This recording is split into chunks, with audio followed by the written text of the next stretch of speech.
एक नीला ड्रम जिसमें दफन थी पिता की लाश, 4 पैथोलॉजी लैब, 3 शराब की दुकानें, बिजनेस का लालच।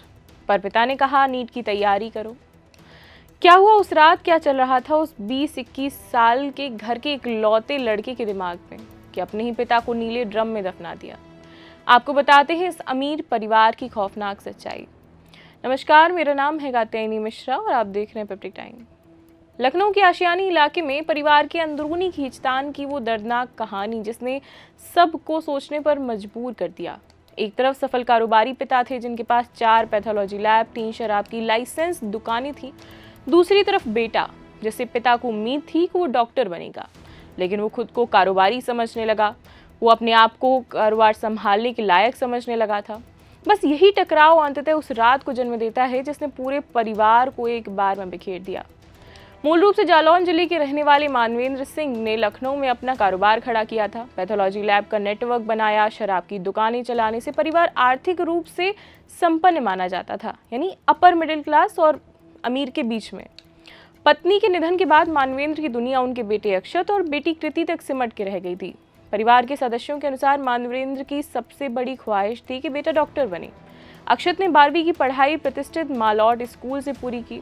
इसके बाद उसने एक कोचिंग संस्थान से नीट की तैयारी की और 2 बार परीक्षा भी दी, लेकिन सफलता नहीं मिली।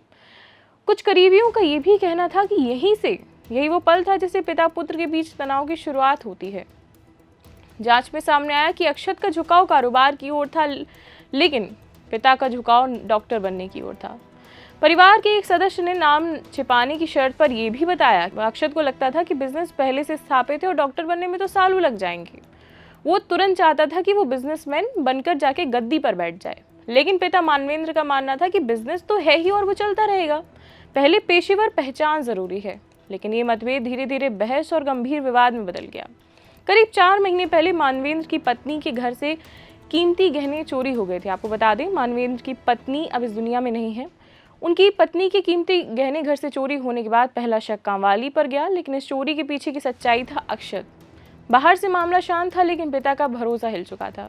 इसके बाद वो अक्षत की गतिविधियों पर नजर रखने लगे थे। करीबियों का ये भी कहना है कि अविश्वास से रिश्ते में गहरी दरार बन गई थी। पुलिस के मुताबिक 20 फरवरी की सुबह पिता पुत्र के बीच फिर बातचीत हुई। मानवेंद्र ने अक्षत को पढ़ाई पर ध्यान देने और नीट की तैयारी गंभीरता से करने को कहा, लेकिन इसके बाद जो हुआ उसने पूरे देश को हिलाकर रख दिया। विवाद के दौरान अक्षत ने लाइसेंसी राइफल से पिता के सिर पर पहले गोली मारी और उसके बाद उनकी मौके पर ही मौत हो गई। जिस वक्त ये घटना हुई उस वक्त उनकी छोटी बहन कृति अपने कमरे में थी। गोली की आवाज़ सुनकर वो दौड़ कर आई, लेकिन सामने जो देखा वो खुद सन्न रह गई। कृति को देख अक्षत ने उसे भी धमकाया, कहा किसी को बताया तो तुम्हारे साथ जो कुछ होगा वो बहुत गलत होगा। 4 दिन तक वो अपने घर में डरी सहमी बंद रही। हत्या के बाद अक्षत ने शव को तीसरी मंजिल से घसीट कर नीचे लाया। पहले उसने सोचा कार में रखकर गोमती नदी में फेंक देगा, लेकिन शव का वजन ज़्यादा था, वो पिता था, ये संभव नहीं हो पाया। इसके बाद वो बाजार से आरी खरीद कर लाता है और अपने ही पिता के हाथ और पैर काट देता है। टुकड़ों को कार में भरकर सदरौना इलाके में फेंक देता है। अब धड़ को ठिकाने लगाने में नाकाम रहा तो वो नीला ड्रम खरीद कर लाता है और उसमें धड़ को भर देता है। मौका मिलते ही उसे भी कहीं दूर फेंक देगा, इस फिराक में था। लेकिन इस बीच गुमशुदगी की रिपोर्ट और पुलिस की सक्रियता ने उसका पूरा खेल बिगाड़ दिया। जब मानवेंद्र की गुमशुदगी दर्ज हुई, अक्षत ने कहानी गढ़ी कि पापा दिल्ली गए हैं, मोबाइल बंद थे, लोकेशन संदिग्ध थी। जांच में जब पुलिस ने दोबारा पूछताछ की तो बयान बदलने लगा। सख्त पूछताछ में पूरा मामला खुल गया। फॉरेंसिक टीम ने घर से खून के धब्बे, सफाई के प्रयास और कार की डिग्गी में संदिग्ध निशान पाए। इस पूरे मामले पर डीसीपी मध्य विक्रांत वीर ने कहा कि 21 फरवरी को गुमशुदगी की रिपोर्ट दर्ज हुई थी। पूछताछ के दौरान ये भी सामने आया कि पिता बेटे पर नीट की तैयारी का दबाव बना रहे थे। हालांकि परिवार का एक वर्ग इस थ्योरी पर पूरी तरह सहमत नहीं है।